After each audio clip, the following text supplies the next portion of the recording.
Time to start Pixel Peek, but Kristen still isn't here. I really don't know. We're on live television right now. We're just going to have to wing it. We're just going to have to do it. Welcome back, everybody, to Pixel Peek. Thanks for joining us this week. We've got some exciting news stories for you. Jean-Luc, what do we got first? Well, I mean, Apple had this lovely little mini conference where they talked about Apple Arcade, so we can't wait to talk about that with you. We've also got news of GameStop partnering up with esports organizations, so that promises to be very interesting. And if we could just have a moment of respect for the E employees who had to be let go. Thank you. Then on top of that, don't forget, we have Logan Berg coming in with GoldMine. And we have an editorial written by Tanner Mizelle that promises to be very interesting. So with all of that being said, I'm Jean-Luc Clark. I'm Bobby Eggins, and we hope you enjoy your stay here on at Pixel Peek.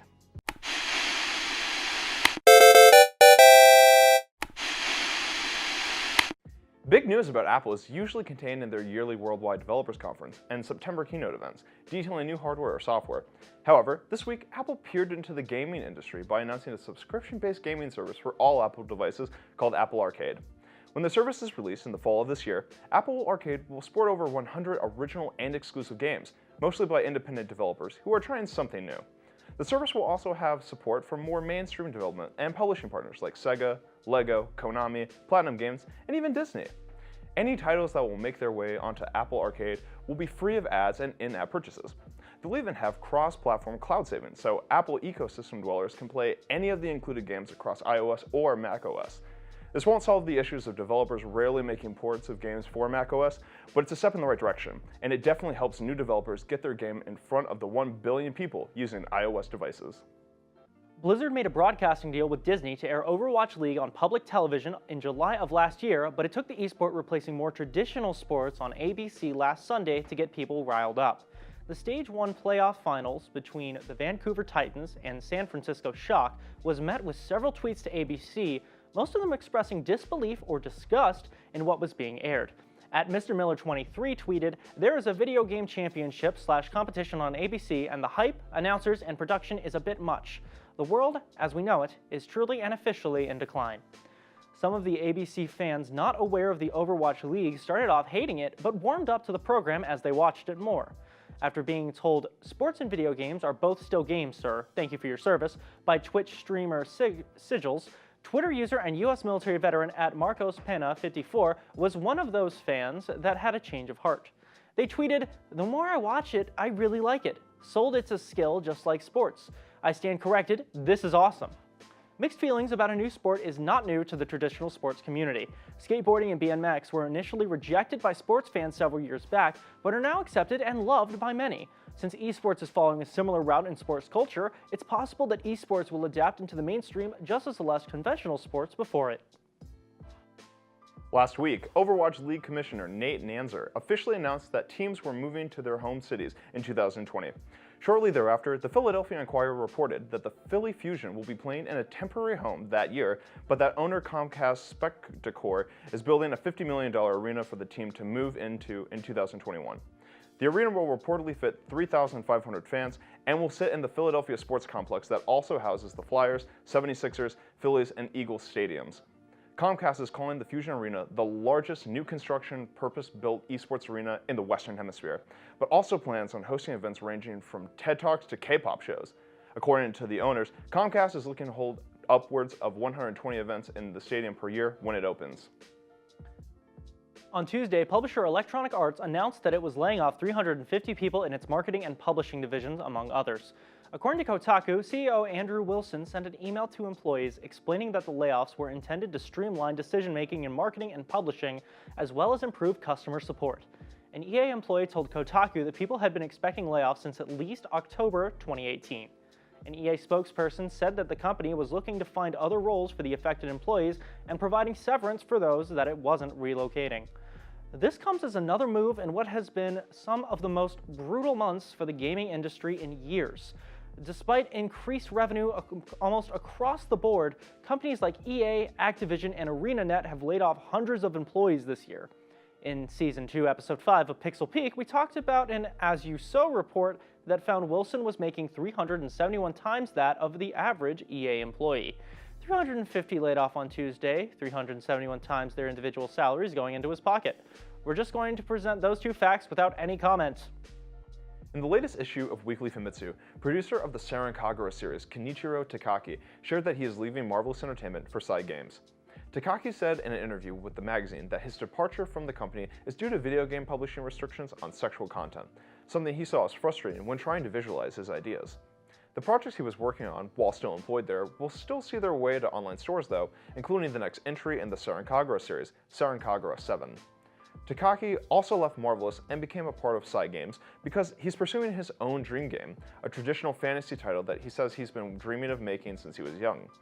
In the same interview with Weekly Famitsu, Takaki explains that he's seeking to change the generally negative opinions about him by making this game generally good, but to still make the game his own. Takaki ends the interview by saying, "Even if my place of work or the nature of my titles change, what I show won't change and I don't want it to. I'm a game fan at heart. I tell dirty jokes and make irresponsible comments, but I'll work my hardest to make games." On Wednesday, GameStop announced that it was partnering with 3 esports organizations to bring game clinics to locations around Texas. The retailer, based out of Grapevine, will be teaming up with Envy Gaming, Optic Gaming, and the Houston Outlaws Overwatch League team to host events across the state. The 3 organizations hope to bring a new level of community outreach to these stores by working with amateur players, hosting viewing parties, and giving people opportunities to meet athletes on each team. This news comes after GameStop took itself off the market in January when it was previously looking to be bought out. Investors began pressuring the company to sell in late spring 2018, and GameStop was reportedly within inches of finalizing a deal with private equity firms before ultimately pulling out. Now it looks like the retailer is starting to pivot into new territory by getting more involved with athletics. Moving forward, GameStop Chief Marketing Officer Frank Hamlin said that he wants stores to become local hubs for amateur esports. In Season 2, Episode 6 of Pixel Peak, we talked about Pierre Taki, a voice actor in Judgment, a Yakuza spin-off that had been arrested on the suspicion of having cocaine. In response, Judgment publisher Sega halted physical and digital sales of the game, worried that Taki's arrest will reflect poorly on the developer and itself. It turns out that isn't exactly how people felt. After sales were halted, players decided they needed to get a hold of the game in case it was gone forever, because 97% of the game's stock was snatched up in the weeks since. On a Sega Nama broadcast on Tuesday, Chief Creative Officer Toshihiro Nagoshi said, "I'm bummed that it sold like there was a last-minute surge in demand. It reached number 3 on Amazon's sale rankings, but I did kind of think, why didn't you just buy from the start?" The executive also said that the decision to pull the game was difficult to make and didn't mention if there were plans to bring it back anytime soon. And now, on to our analysis segment. Last week, Nintendo had their Nindy showcase, and here we have Zack Beasley, our Nintendo analyst, to talk about it. Zack, thanks so much for stopping by. Oh, I'm glad to be here. Have you always sat in that chair, though? You know, I think it's just the way that the light and the angles are just getting to. Guys, but you gotta regardless, get into it. Oh, you're right. I appreciate that. So last week, Nintendo had a Nindy showcase. What was happening? So the first big thing and the really weird reveal, Cuphead's coming to Switch, and that's really exciting, albeit weird marketing for that. But it was just a showcase, like the title says, of indies coming to the Nintendo Switch. Some of them are going to be exclusive to Nintendo themselves, and it's just a lot of exciting titles for people to be excited about.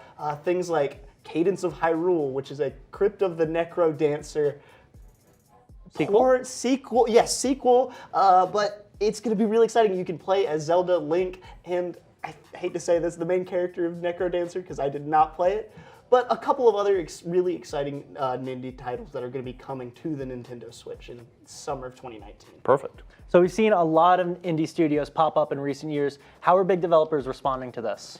Nintendo's kind of leading the charge, but it's almost like it's turned into a grab bag of who can get the hot name in the indie scene right now. People are just kind of seeing, like, what is the golden nugget? Like, what's going to be the next Shovel Knight? What's going to be the next Celeste? Things like that. And so I think other developers are going to start following suit. Nintendo is really leading that trend, though.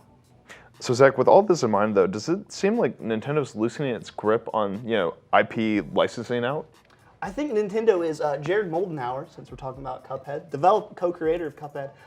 He alluded to this in an interview that, explained why Cuphead is coming to Switch. And it's really, he feels the industry as a whole, they're starting to lower those walls. People are trying to not be as strict with, licensing issues and things like that. Because I think now in this, Nintendo, Microsoft best friends era, people are just really concerned about making a fantastic product, things that consumers are really going to care about. And so if that's, Mario in a Rabbids game or Necrodancer rhythm games featuring Zelda and Link, so be it. So be it. Speaking of Necrodancer games featuring Zelda and Link and set in Hyrule, Cadence of Hyrule has this obvious backing by Nintendo. And it seems like Nintendo's really going in and assisting this company. How do you think other companies are going to respond to this? I think they're gonna, like I said, Nintendo's gonna be the flagship for this, and other companies are really gonna follow suit. Hopefully, Sony and PlayStation 4 catch up, because Microsoft and Nintendo really seem to be on the cutting edge of this.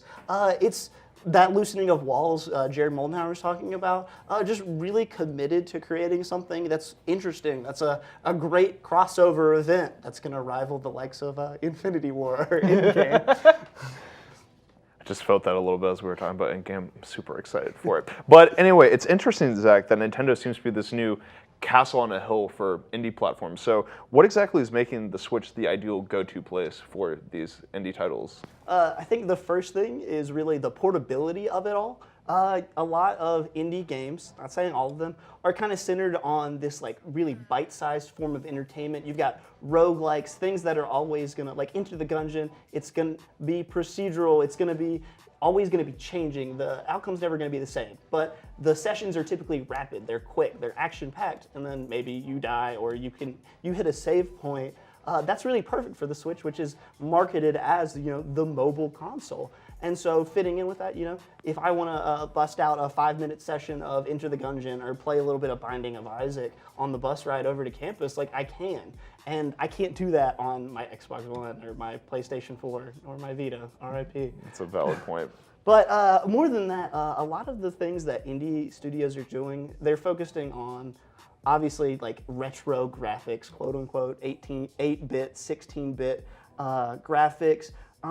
More things that are not going to focus on the graphical impact. Like you're not going to look at most indie titles and be like, wow, look at this expansive world. Look at this colossal feature. It's more about like tight gameplay. It's more about creating a rich experience for the player. And I think Nintendo has a lot of that. Like with the NES and the SNES, that's what a lot of those games embodied. It's Mario, it's Legend of Zelda, where it's not going to be giant or expansive and just not going to blow you away with the graphics. It's really tight and solid gameplay that's kind of at the core of what Nintendo's doing. And that's why I think indies are really attracted to Nintendo as a studio. Well said. So before we let you go, I saw the Ninja Showcase, you saw the Ninja Showcase. What are you most excited for? Tell us some games that are coming. Okay, so I'm a huge fan of Double Fine ever since Brutal Legend. Rad looks incredibly gross, so disgusting, and I'm here for it. It is everything 8-year-old me wanted in a video game. Oh my gosh, yes. I half expected Jack Black to show up and market the game, but it looks like it's going to be really fun. It's going to be really wacky, really disgusting. Things that you're just going to enjoy playing. Another game that looks really interesting to me is Creature in the Well. It's action pinball, like dungeon crawling. It's not really a combination that's been seen before, and I'm hyped for it. It looks like it's going to be really interesting. Oh yeah, like true to indie form, they're going to flip a genre on its head. Like who thought to do that with a pinball game? And last but not least is Overland. It seems like it's going to combine a lot of different elements of games I love. Oregon Trail, you're moving east to west to get away from some zombie apocalypse. Things like squad-based combat from XCOM, decision-making from Telltale Games. Looks like it's going to be a lot of fun. Thank you so much for coming on today. It looks like we got a lot to look forward to. Now to an editorial written by Tanner Mizelle and read by, me.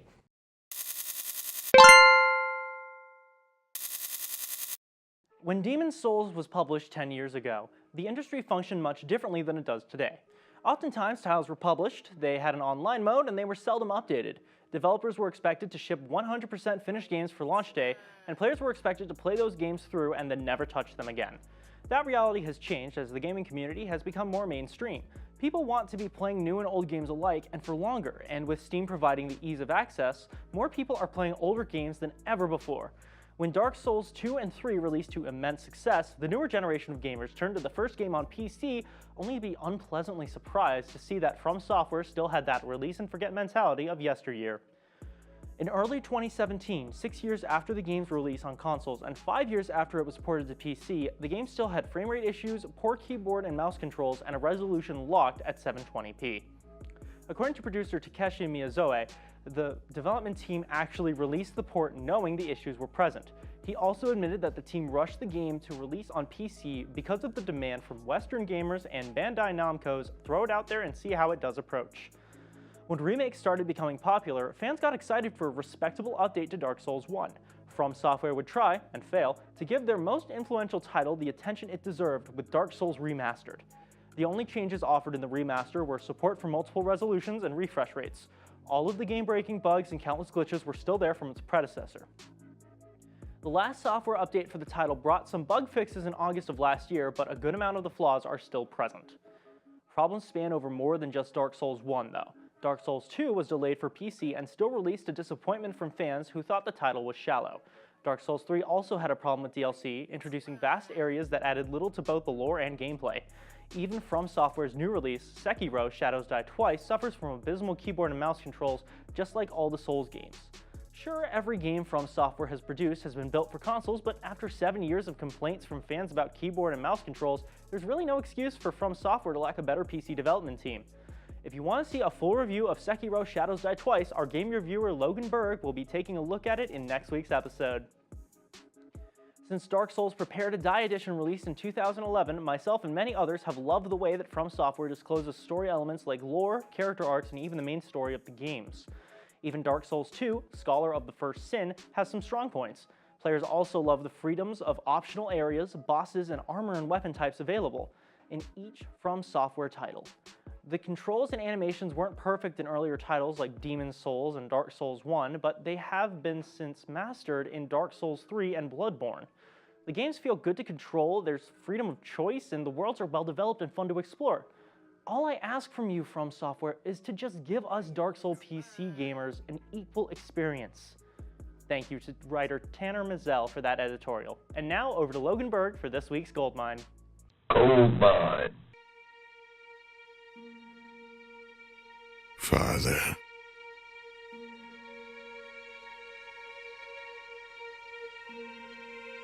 I am here.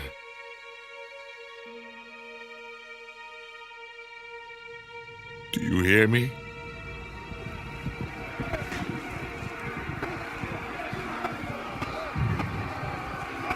I gave you the best I could.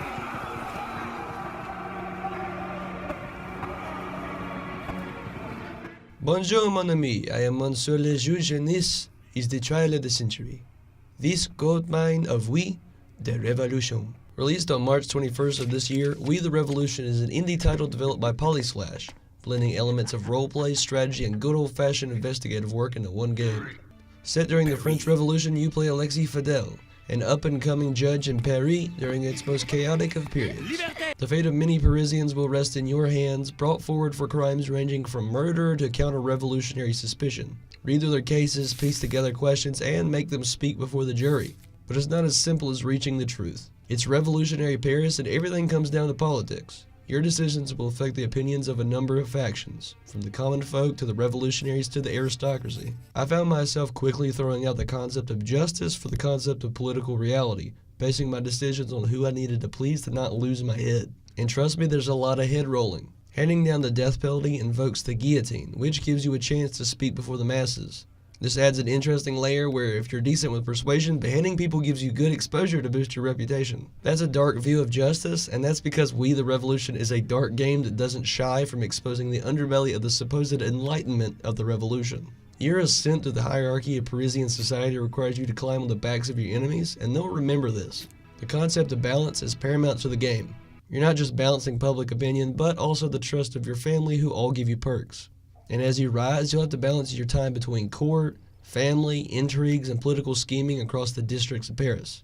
This latter, more strategic mode is interesting for sure, as the actions here influence all the other factors. There's a lot of systems in We the Revolution all acting against one another, and again, it's balance that will be your greatest ally. As the game expands, I will say I thought its reach went a bit too far. Additions like battle sequences felt a bit tacked on, with far less thought put into explaining what was even going on. The story as well goes a bit crazy, but I'll leave that for you to figure out yourself. Shall you live by the guillotine, or shall you die by it?